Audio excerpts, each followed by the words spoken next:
खरी मैत्री संकटात ओळखली जाते.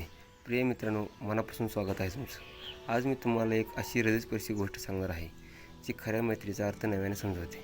कल्पना करा, दोन जिवलग मित्र, त्यांचे बालपण, त्यांचं हास्य आणि त्यांची एकत्र स्वप्न. पण एका दिवसात जंगलातील एका भीषण प्रसंगाने त्यांची मैत्री कसलीवर येते. कोण ठरेल खरा मित्र, कोण पळून जाईल भीतीपोटी? ही कथा फक्त दोन मित्रांची नाही, तर प्रत्येकाच्या आयुष्यातील त्या क्षणांची आहे, जेव्हा नात्यांची खरी किंमत संकटात उमगते.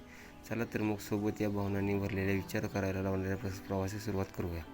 आज मी तुम्हाला अगदी प्रेमाने जणू हात धरूनच एका अशा गोष्टीकडे घेऊन जात आहे, जिथे प्रत्येक पान मनाला स्पर्श करून विचार करायला भाग पाडतं. ही कथा आहे मित्राची, पण साधी नाही. संकटाच्या क्षणी खरी ओळख दाखवणारी मैत्री, जंगलातील एका थरारक प्रसंगातून उलगडत जाणारी ही गोष्ट आपल्या नात्यांची खरी किंमत हळूच जाणून देते. पुढे काय घडले, कोण ठरेल खरा मित्र, या प्रश्नाची उत्सुकता मनात ठेवून एका छोट्या गावात राम आणि श्याम नावाचे दोन जिवलग मित्र राहत होते. त्यांचं बालपण एकत्र गेलं होतं. शाळा, खेळ आणि सगळे खेळ खोड्या ते दोघं मिळून करत दोघे एकमेकांशी अपूर्ण वाटायचे. एके दिवशी त्यांनी ठरवलं, चला आज आपण जंगलात फिरून जाऊन ताजी हवा आणि थोडंसं अनुभव. त्यांना काय ठाऊक होतं की आजचा दिवस त्यांच्या मैत्रीची खरी कसोटी घेणार आहे. दोघे आनंदात चालत होते. झाडांच्या फांदीतून येणारा सूर्यप्रकाश आणि हिरवीगार झाडं, सगळं स्वप्न वाटत होतं की राम थोडा पुढे, श्याम त्याच्या मागे शांतपणे चालत होता. शांत जंगल, अचानक संकट. ते गप्प मारत चालले तेवढ्यात अचानक काहीतरी हरल्याचा आवाज आला. पाणी सळसळले आणि वातावरणात एकदम भय पसरलं. श्याम कुजबुजला, राम, तो आवाज ऐकला का? राम हसत म्हणला, अरे काही नाही रे, कदाचित वारा असेल. पण पुढच्या क्षणी झाडामागून एक मोठा काळा भालू बाहेर आला. त्याचे डोळे लाल चकमक होते आणि त्याच्या गुरगुरण्याच्या आवाजाने जमीन हादरल्यासारखी वाटत.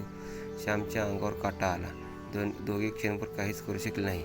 रामचा स्वार्थ, श्यामचं धैर्य. राम घाबरून ओरडला, मी वर झाडावर चढतो. आणि तो क्षणात झाडावर चढून बसला. श्याम खालीच उभा राहिला. त्याच्या चेहऱ्यावर भीती आणि मनात धैर्य दोन्ही होतं. त्याला त्याच्या आईचे शब्द आठवले, संकट आले की घाबरू नकोस, बुद्धी वापर आणि शांत राहा. त्याने झटकन जमिनीवर आडवं होऊन श्वास रोखून घेतला. मृतासारखा निचला पडला. भालू जवळ आला. श्यामाचा वास घेतला. डोक्यापासून पायापर्यंत त्याच्या उष्ण श्वासाने श्यामचे हृदय धडधडू लागलं. पण त्याने हालचाल केली नाही. भालूने त्याचा चेहरा उघडून मग काहीतरी कुजबुजल्यासारखा आवाज केला आणि हळूच मागे वळून निघून गेला. राम झाडावरून खाली उतरला आणि श्यामला विचारलं, भालू तुझ्या कानात काय बोलून गेला? तेव्हा श्यामने सुंदर उत्तर दिलं, अडचणीच्या काळात मदत पळून जातो तो मित्र कसला. प्रिय मित्रांनो, ही गोष्ट इथे संपली असली तरी सावली थोडी वेळी तुमच्या मनात राहील तसं वाटलं. श्याम आणि श्यामच्या मैत्रीनं आपल्या नकळत सत्य उमगती नाती फक्त असतात नाही, तर व्यक्तीच्या क्षणी आणि प्रकाशासाठी काय करतो यात खरी ओळख दाखवतात. कदाचित ही कथा वाचणार तुम्हाला तुमच्या आयुष्यातील एखादा मित्र, एखादा प्रसंग आठवला असेल, जिथे कोणी साथ दिली नाही किंवा शांतपणे दूर गेले. अशा वेळी आपणही स्वतःला एक प्रश्न विचारू शकतो, आपण संकटात कोणासाठी उभं राहतो आणि कोणासाठी मागे हटतो?